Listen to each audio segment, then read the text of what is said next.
I have several concerning World War III developments here to report to you all, and yes, I am officially calling this World War III because that's what this is. There's no need to sugarcoat things, and I will not sugarcoat things for anyone. I'm not here to make you feel comfortable and cozy. I'm here to inform you. I'm not here to tell you what you want to hear. I'm here to tell you what you need to hear. And if you ain't going to hear it from anyone else, you know I'm not afraid to let you hear it from me. So yes, this is World War III. And for the most part, the entire world is involved now. In fact, military commanders all throughout the world are already labeling this World War III. Different world leaders have already acknowledged this as World War III, and some others are calling this what they call a global conflict, but we know a global conflict is just another term for world war. So, yes, we're in World War III, and there are all types of concerning things happening, and it's been happening for the last week or so, and things are just moving fast. I can't even keep up with it. We got the Biden administration now seriously considering giving Ukraine nuclear weapons, which will mean the end of the world, but the world's still turning right now, so therefore there's still things going on. And right now, it's being reported that NATO has basically uncovered some type of Russian plot to sabotage DHL airplanes. And apparently there was some type of crash in Lithuania, and Germany is now accusing Russia of being responsible. Let's take a look. Russia accused of plot to sabotage DHL planes. Russian military intelligence has been accused of orchestrating a sabotage plot involving parcel bombs designed to detonate aboard transatlantic DHL flights, Lithuanian officials revealed. Explosive devices disguised as massage machines were discovered in warehouses in Germany and in the UK, potentially capable of causing catastrophic in-flight crashes. Polish authorities have arrested several suspects linked to the scheme, with international warrants issued for others. Now, remember how I told you all that World War III is going to look a lot different? Do any of you all know what Israel just did with the pagers? I believe it was in Lebanon not that long ago. Yeah, World War III is much different. So allegedly, they're finding warehouses jam-packed with fake massage machines and other electronics that are supposedly actually weapons that Russia is planting around. Now, is this true? Is this not true? Is this something NATO is making up for an excuse to go to war? I don't know, but that's what's being reported right now. That there's this sabotage plot, and they're pointing the fingers at Russia. But we got a lot of other stuff, probably even more concerning, going on, because we now have satellite images showing that North Korea is starting to expand its military facilities, and they're starting to build these gigantic facilities so they can turn out missiles for Russia. Just lightning fast. Let's take a look. North Korea expands missile complex to help Russia's war with Ukraine.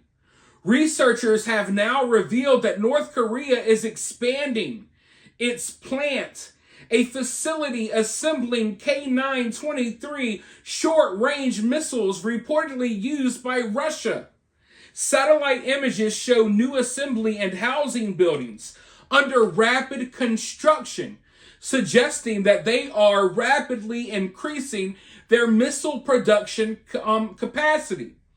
Experts believe the missiles designed to evade defenses are very valuable for Russia. This escalation raises alarms in Washington and in South Korea, signaling a growing military cooperation between Russia and North Korea. So I've been reporting to you all that Russia and North Korea are working pretty closely together. And this is one of the biggest failures of the current administration. We've allowed our enemies to grow closer to each other. You know, when it comes to the overall politics of the world, you got to stay close to certain countries, right? Even if they're your enemies. And you got to keep your enemies separated. But lately, we got China and Russia coming together. We got Iran and Russia coming together. We got North Korea and Russia coming together. And what I'm really concerned about is Russia and India. They're getting pretty cozy too. So, you know, over here in the West, and more specifically America, we feel like we dominate the world, but all of the other world superpowers seem to be teaming up against us. So that's very concerning. And now we also know that there have been secret talks. I can confirm that there have been secret talks within NATO, especially between France and Germany, about possibly putting troops on the ground to assist Ukraine. Now, there hasn't been any official decisions made yet, but the talks are happening. Secret talks, secret conversations, secret meetings. I can confirm this, and they are discussing the possibility of troops on the ground. And these may be official military troops or even private contractors and mercenaries. One proposal includes using French private firm DCI to train Ukrainian forces and to maintain military equipment for them. And we know that the UK-based Babcock is already in Ukraine setting up technical support sites. So we're looking at the very real possibility that here in the near future, we're going to have NATO troops or troops from some of these countries on the ground. And in some ways, they already are. They're helping in other ways. They're not officially on the front lines fighting, although they very well could be, and we wouldn't know. But now that we got these reports coming in, there's also reports that Russia has now turned to the Houthis from Yemen. You might remember when the Israel conflict popped off, I reported to you all about the Houthis. The Houthis were hijacking ships and all of that stuff. The rebels out in Yemen, the pirates that were hijacking ships. Well, now, supposedly, allegedly, Russia has been recruiting the Houthis, and now they got Houthis out here, and they're about to put them on the front line to help in their fight against Ukraine. I'm going to go ahead and roll this news clip really quickly, and then I'll be right back with more thoughts. Things from across the world. Ukraine's former military commander-in-chief says we can absolutely believe that the Third World War has begun. Poland's prime minister says the conflict is taking on dramatic proportions. The last few dozen hours have shown that the threat is serious and real when it comes to global conflict. Jennifer Griffin, chief national security correspondent, is live at the Pentagon for us. Hi, Jennifer. Hi, Sandra. It's not clear that the Yemeni military-aged men being recruited by front companies for the Russian military even know they are being recruited to fight in Ukraine. The U.S. Special Envoy to Yemen, Tim Linderking, told the Financial Times, who broke the story, that Russia is actively pursuing the Houthis in order to recruit mercenaries, but also discussing weapons transfers. He said there are Russian personnel in Yemen who are taking part in this dialogue, and the kind of weapons they are discussing are, quote, alarming, and could be used to target U.S. warships in exchange for Yemen sending military recruits. Hundreds of Houthi-linked fighters from Yemen have reportedly been recruited by Moscow in this shadowy operation to lure more foreign fighters to fight Russia's war in Ukraine. They have been promised employment and Russian citizenship, as you mentioned.